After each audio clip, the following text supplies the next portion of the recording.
Mon ami, quand tu te mets à louer Dieu, à exalter ses vertus, à lui rappeler ses promesses, Dieu va te montrer ce que tu dois faire à chaque fois.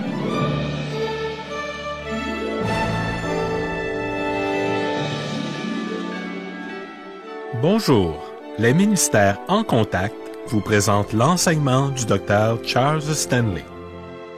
Il est facile pour un croyant de glorifier Dieu quand tout va bien. Il est naturel de réagir envers le Seigneur en le remerciant pour les succès financiers, ou un nouvel enfant, ou une guérison miraculeuse. Mais très souvent, ces louanges cessent quand commencent les temps difficiles. Adorer le Seigneur dans les temps d'angoisse et de tourment n'est habituellement pas notre première réaction, mais la louange peut nous donner une force intérieure qui nous soutiendra à travers l'épreuve.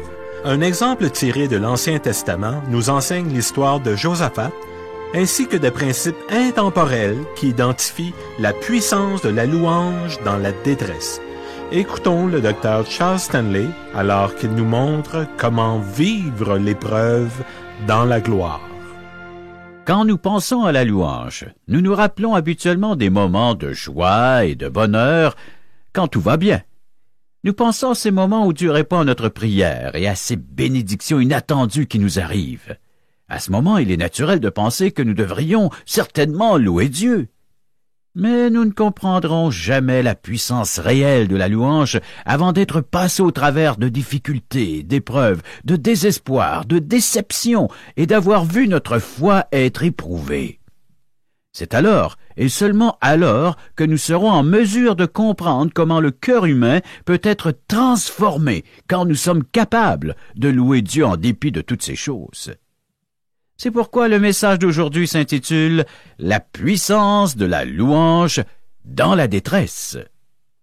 Ouvrons nos Bibles, si vous le voulez, dans 2 Chroniques, chapitre 20. On peut y trouver des principes qui pourront faire une immense différence dans votre vie, si vous commencez à les appliquer. Voyons d'abord le contexte. Josaphat était un des bons rois de Juda. Il avait entraîné son peuple dans la crainte de Dieu. Mais il a conclu une alliance avec un mauvais roi. Cependant, il s'est repenti de ce qu'il avait fait et a commencé à réformer spirituellement son peuple. Et pendant ce temps fort spirituel dans sa vie, alors que sa réforme suivait son cours, des nouvelles parvinrent à lui qu'une armée nombreuse s'approchait pour l'attaquer. La réaction de Josaphat à de mauvaises nouvelles, à des temps difficiles, des épreuves et des tribulations, constitue un modèle que nous devrions tous adopter. Quelle était cette réaction? La première chose qu'il a faite est de louer Dieu et de concentrer son attention sur Dieu. Regardons ensemble 2 Chroniques, chapitre 20, les versets 2 et 3. On vint en informer Josaphat en disant « Une multitude nombreuse s'avance contre toi depuis l'autre côté de la mer, depuis la Syrie, et ils sont à Hatzat-Son-Tamar, qui est en En-Guidi. » Dans sa frayeur, Josaphat se disposa à chercher l'Éternel, et il publia un jeûne pour tout Juda. La première chose qu'il a faite est de se disposer à chercher l'Éternel. Ce que nous faisons quand nous nous mettons à louer Dieu, c'est de concentrer notre attention sur Dieu. Quand nous commençons par dire « Seigneur, je veux seulement te louer et te remercier pour qui tu es. Je bénis ton nom pour tes magnifiques attributs et tes hauts faits. » Nous concentrons alors notre pensée sur Dieu. Le lieu le plus sûr pour notre pensée au milieu des difficultés, c'est dans la pensée la contemplation sur Dieu. Ce qui arrive souvent, c'est que nous commençons à nous concentrer sur notre difficulté, notre épreuve et les mauvaises nouvelles. Et nous pensons jusqu'à quel point les choses vont tellement mal et comment elles pourraient devenir encore pires. Nous imaginions les pires scénarios et il en résulte que notre concentration n'est plus sur Dieu, mais sur nous. Nous ne le louons plus. Nous nous apitoyons sur nous-mêmes. Élaborons là-dessus. Nous avons un choix, une décision à prendre. Soit que nous louons Dieu, soit que nous nous apitoyons sur notre situation, nos circonstances ou sur nous-mêmes. Josaphat a réagi de la bonne façon. Il s'est immédiatement tourné vers Dieu et il a appelé tout le peuple de Juda au jeûne. La deuxième chose que vous devriez noter est celle-ci. Quand nous réagissons en louant Dieu, ce que nous faisons, c'est de reconnaître la souveraineté de Dieu. Père, je te remercie d'être le maître de l'univers. Je te remercie parce que tout est sous ton contrôle. Je te remercie qu'il n'y a aucun endroit sur la terre qui soit hors d'atteinte pour toi. Je te remercie, car rien ne peut m'atteindre sans passer par toi et par ta puissance protectrice. Ce que nous faisons à ce moment, c'est que nous reconnaissons et honorons la souveraineté de Dieu. La force et la puissance de Dieu. Toute louange va reconnaître la souveraineté de Dieu. J'aimerais maintenant vous faire remarquer une troisième chose. Quand nous louons Dieu, nous nous rappelons en même temps les actions de Dieu. Voilà en quoi consiste la louange. Un élément essentiel de la louange est de se rappeler les actions puissantes de Dieu, comme nous le verrons dans le prochain passage. Regardons, si vous le voulez, les versets 7 à 11. « N'est-ce pas toi, ô notre Dieu, qui as chassé les habitants de ce pays devant ton peuple d'Israël, et qui l'a donné pour toujours à la postérité d'Abraham qui t'aimait? Ils l'ont habité, ils t'y ont bâti un sanctuaire pour ton nom en disant, « S'il nous survient quelque calamité, l'épée, le jugement, la peste ou la famine, nous nous présenterons devant cette maison et devant toi, car ton nom est dans cette maison. Nous crierons à toi du sein de notre détresse, et tu exauceras et tu sauveras. » Maintenant voici, les fils d'Ammon et de Moab, et ceux de la montagne de Séhir, chez lesquels tu n'as pas permis à Israël d'entrer quand il venait du pays d'Égypte, car il s'est détourné d'eux, et ne les a pas détruits. Les voici, qui nous récompensent en venant nous chasser de ton héritage, dont tu nous as mis en possession. Que fait Josaphat ici? Comme il le dit, il rappelle les hauts faits de Dieu, les actions qui ont démontré dans l'histoire la puissance de Dieu. Quand nous louons Dieu, nous devrions faire la même chose. Nous devrions dire « Merci Seigneur pour m'avoir sauvé. Merci Seigneur pour avoir pardonné mes péchés. Merci Seigneur, car dans le passé, tu as pourvu à mes besoins. Merci Seigneur de m'entraîner dans des temps difficiles. Merci parce que tu vois, tu connais mes larmes. Merci, car tu connais mon cœur. » Que faisons-nous à ce moment? Nous louons et exaltons Dieu, nous l'élevons et nous le remercions. Nous ne faisons pas que nous rappeler sa personne, mais nous nous rappelons ses paroles et ses actions puissantes du passé. Cela constitue une partie essentielle de la louange. Et c'est exactement ce que Josaphat fait quand il dit « N'est-ce pas toi ?» et il énumère encore les choses que Dieu a accomplies dans le passé. Numéro 4.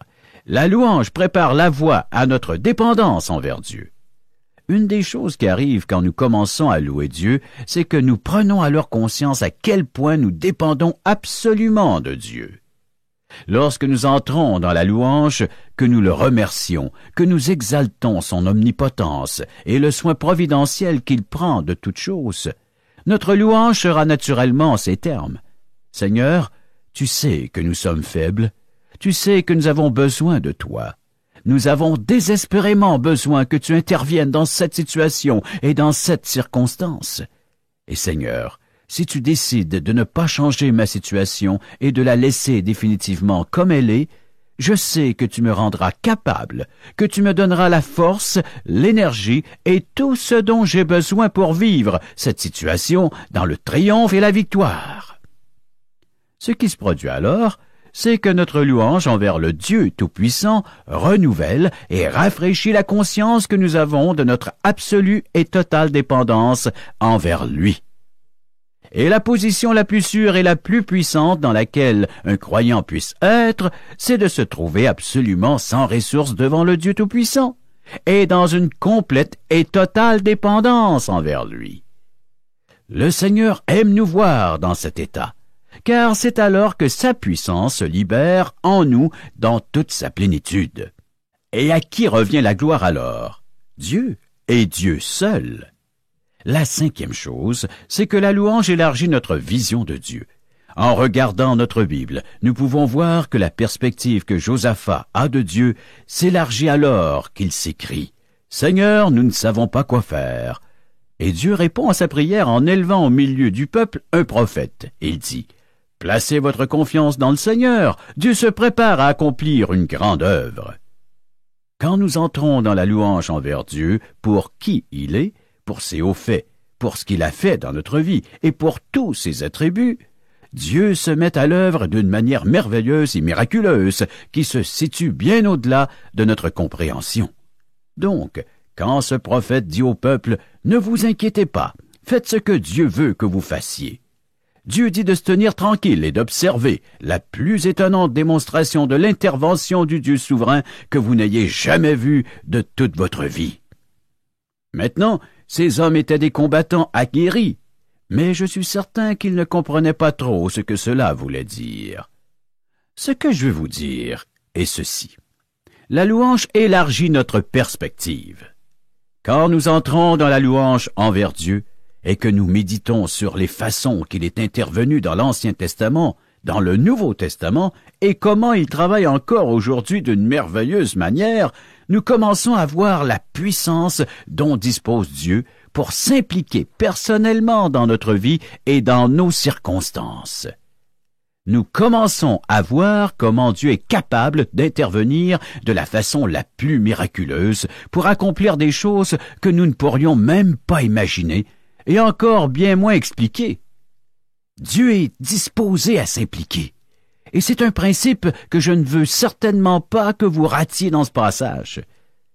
Le numéro 6 est très important. Si vous avez de quoi écrire près de vous, il serait bon de le noter.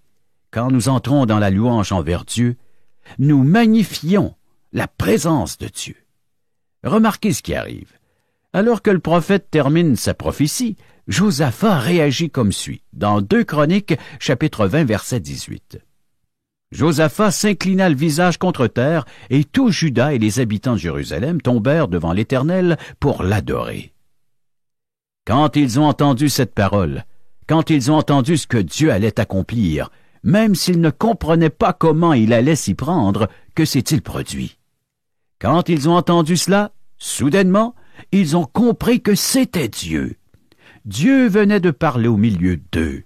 Cela magnifiait la présence de Dieu. Ils prenaient conscience qu'ils se tenaient sur une terre sainte. Ils se tenaient en présence du Dieu Tout-Puissant. Mon ami, es-tu convaincu que ce que Dieu a daigné accomplir pour la nation de Juda, il est également prêt à le faire pour toi? Car tu as été racheté par le précieux sang du Fils unique de Dieu, Jésus-Christ. Tu appartiens au Dieu Tout-Puissant. Cela signifie que tu es précieux aux yeux de Dieu. Il est tout aussi prêt à intervenir dans ta vie personnelle, si tu veux bien le permettre, si tu es disposé à lui faire confiance, si tu es prêt à le louer, si tu inclines ton cœur vers Dieu, si tu cherches le Seigneur et si tu désires ce que Dieu veut t'offrir de mieux pour ta vie. Dieu interviendra en toutes circonstances afin que tout concourt à la gloire de Dieu. Le numéro 7 devrait être évident pour tous. Quand nous entrons dans la louange envers Dieu, notre foi en Dieu augmente. Regardez ce qui se produit au verset 20. Le lendemain, ils se mirent en marche de grand matin pour le désert de Tekoa. À leur départ, Josaphat se présenta et dit, « Écoutez-moi, Juda et habitants de Jérusalem, confiez-vous en l'Éternel votre Dieu, et vous serez affermis. Confiez-vous en ses prophètes, et vous réussirez. » Ce qui arrive quand nous entrons dans la louange envers Dieu, c'est que la réponse habituelle, la bénédiction naturelle qui revient vers nous, est de voir notre foi en Dieu qui commence à augmenter. Et c'est exactement ce qui s'est produit dans le cas de Josaphat. Nous le voyons d'un côté, terrifié au point d'en mourir, mais de l'autre côté, il dit, « Juda, placez votre confiance dans le Seigneur Dieu. Tenez-vous devant Dieu, et voyez ce que Dieu accomplira pour nous aujourd'hui. » Pour le numéro 8, je dois introduire une nuance, car bien que cela se produise souvent, ce n'est pas un prérequis absolu. Alors, numéro 8, la louange est souvent une porte d'entrée pour connaître la volonté de Dieu. Dans la plupart des cas, la louange est un ingrédient essentiel pour connaître la volonté de Dieu. Quand nous entrons dans la louange, il se produit quelque chose. Quand nous sommes confrontés à des circonstances apparemment sans issue, la meilleure réaction est de dire « Qu'est-ce que je fais, rendu à ce point? Seigneur, je ne sais pas quoi faire, mais je te loue. Je te remercie, ô Dieu bien-aimé. Tu es souverain, tu possèdes la connaissance de toutes choses. Je recherche ta direction. Conduis-moi, Seigneur. Tu as dit, dans Matthieu chapitre 7, verset 7, « Demandez, et l'on vous donnera. Cherchez, et vous trouverez. Frappez, et l'on vous ouvrira. » Alors je demande, je cherche, je frappe, j'ai confiance, je crois, je te remercie, Seigneur, de ce que tu vas me montrer le chemin. Ce qui arrive, mon ami, quand tu entres dans la louange envers Dieu, que tu exaltes ses vertus et que tu lui rappelles ses promesses, je suis la preuve vivante que Dieu va t'indiquer ce que tu dois faire à chaque fois. Et c'est ce que Dieu a dit au roi Josaphat et à ses sujets. Il a dit, « Fais-moi confiance. Je vais vous indiquer exactement ce qu'il faut faire. » Numéro 9 maintenant. Louer Dieu élève le nom du Seigneur. Cela exalte le nom de Dieu. Il dit, « Maintenant, quand vous commencerez à chanter, voici ce que vous devez faire. » Nous devons dire, comme Josaphat l'a fait dans 2 Chroniques, chapitre 20, verset 21. « Louez l'Éternel, car sa miséricorde dure à toujours. » Et au cours de toute sa prière, que dit-il? « Ô mon Dieu, ô Seigneur, ô notre Dieu, ô Seigneur d'éternelle miséricorde. » Sa pensée était concentrée sur Dieu.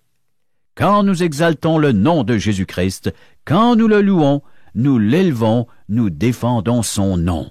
Et quand nous louons la valeur de son nom, Dieu le Père est glorifié. Dieu le Père se trouve dans la joie. Dieu le Père est béni quand nous exaltons le nom de son Fils Jésus-Christ.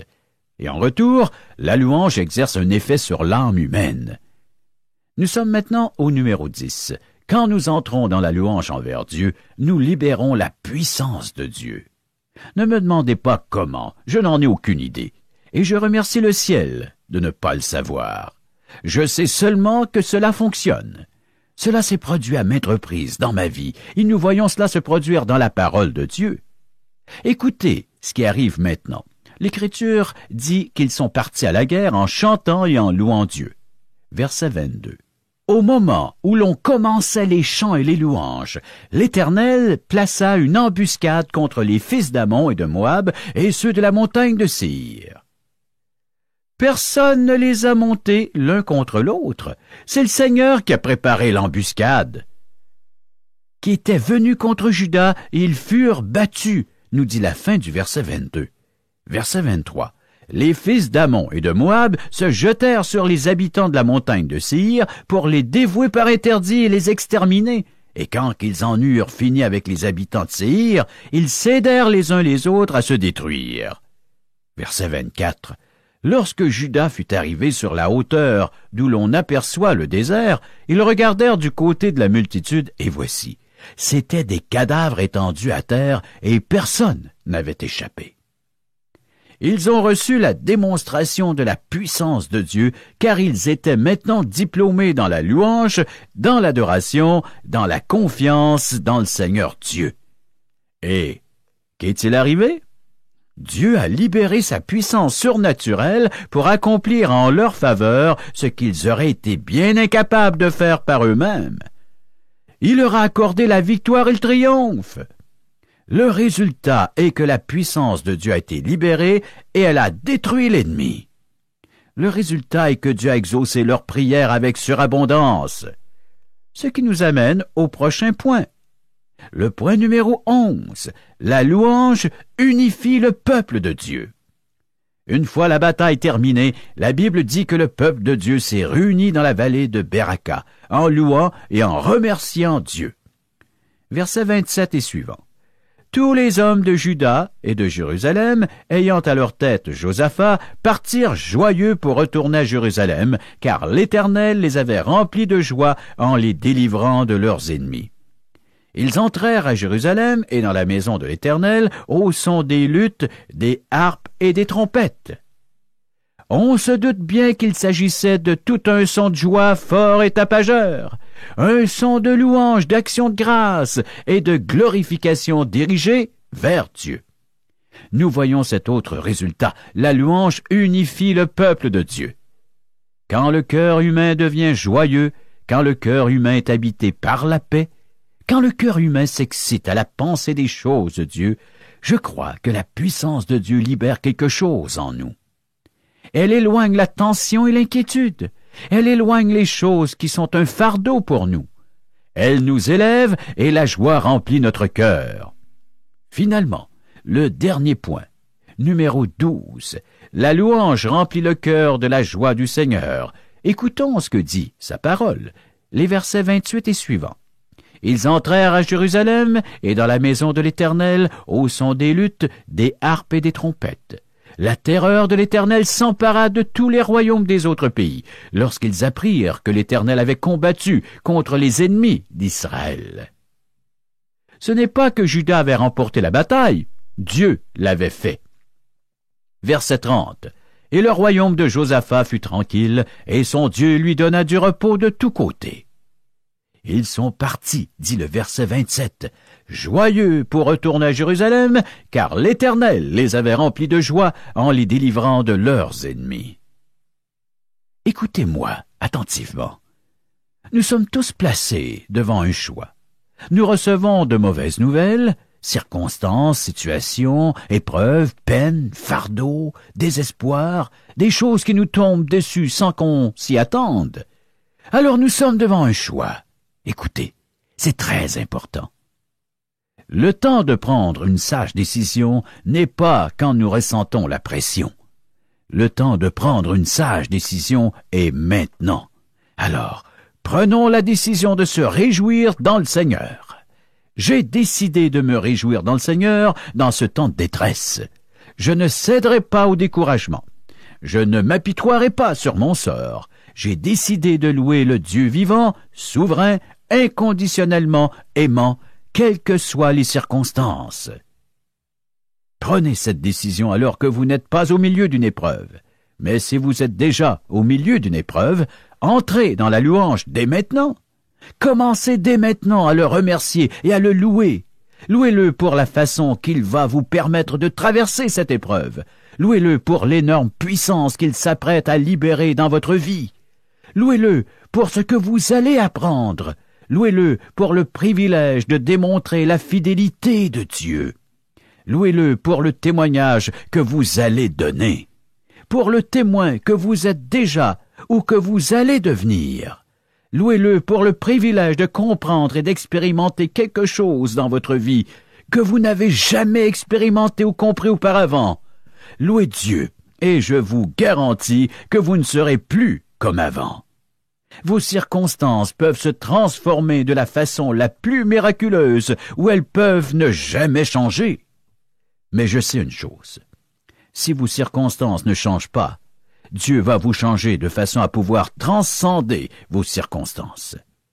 Qu'elles changent ou non n'aura plus aucune importance. Dieu agira dans votre vie d'une manière telle que vous serez élevé au-dessus d'elle, alors que vous êtes au milieu d'elle. Voilà la puissance de la louange envers Dieu au milieu des troubles, peines, épreuves et tribulations. Mais si vous n'êtes pas chrétien, alors mon ami, rien de tout cela ne peut fonctionner. Vous dites, attendez un instant, voulez-vous me dire que si je ne suis pas un chrétien, je ne peux pas louer Dieu? C'est exact. Et pour une raison très simple, Dieu n'écoutera pas votre louange. Laissez-moi vous aider à comprendre. Vous ne pouvez pas rejeter le Seigneur Jésus-Christ, dont le nom est au-dessus de tout nom, né d'une vierge, fils de Dieu, qui a créé les cieux et la terre avec le Père et le Saint-Esprit. Vous ne pouvez pas rejeter celui qui est mort au calvaire pour vos péchés, qui a répandu son sang et payé au complet la dette de votre péché. Vous ne pouvez pas le rejeter, vous passez de lui pour atteindre le Père. Car voyez-vous, nous accédons au Père à travers le Fils Jésus-Christ. Jésus a dit, dans Jean chapitre 14, verset 6, « Je suis le chemin, la vérité et la vie. Nul ne vient au Père que par moi. » Vous voyez, quand vous êtes sauvés, le Saint-Esprit vient vivre en nous. Et c'est le Saint-Esprit en vous, dans votre esprit, qui suscite en vous des louanges pour Dieu. Donc, de ce fait, si vous n'avez pas l'Esprit Saint, vous ne pouvez pas louer Dieu. Vous pouvez produire des sons avec votre bouche, mais vous ne pouvez le louer avec votre cœur. C'est seulement quand nous sommes rachetés par le sang de Jésus-Christ, quand nos péchés ont été pardonnés, quand Dieu nous a délivrés de la puissance et de la punition du péché, quand Dieu a accompli une œuvre miraculeuse de créer une nouvelle naissance et de faire de nous une toute nouvelle créature en Christ. Là, et seulement là, nous avons une raison de louer, d'exalter les vertus de Dieu et de le magnifier comme Dieu de l'univers. Tout le reste n'est que mouvement des lèvres. Vous demandez comment être sauvé? Comment vous pouvez devenir enfant de Dieu? En lui confessant vos péchés, en lui demandant pardon et en croyant que sa mort sur le calvaire a payé complètement la dette de votre péché. En lui disant aussi que vous ne venez pas à lui sur le fondement d'une quelconque promesse de vous améliorer ou de rehausser votre performance, mais en lui disant que « Je viens à toi, Seigneur, sur la base de la mort de Christ au calvaire. Père céleste, je te supplie de me libérer de mes péchés. Je te donne ma vie aujourd'hui. » Du moment que vous êtes disposé à lui dire cela de tout votre cœur, la Bible dit que Dieu pardonne vos péchés. Le Saint-Esprit vient dans votre vie et il vous scelle en tant qu'enfant de Dieu. Alors, mon ami, vous aurez le reste de votre vie pour glorifier Dieu de vous avoir sauvé et d'avoir annulé le péché qui vous séparait de sa présence.